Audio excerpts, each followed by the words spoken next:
Oh.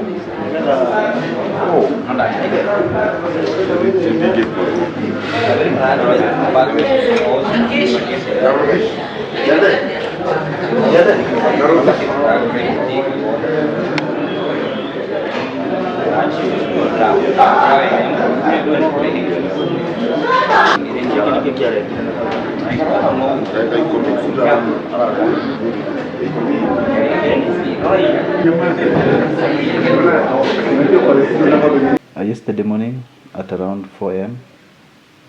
we received information from members of public that there was a breaking which was going on within Matasia at a bar called Home Club. Our officers on patrol responded swiftly and caught up with the thugs and cornered them,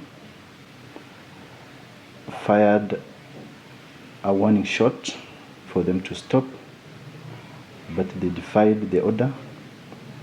Later on, they abandoned the vehicle and we recovered the same.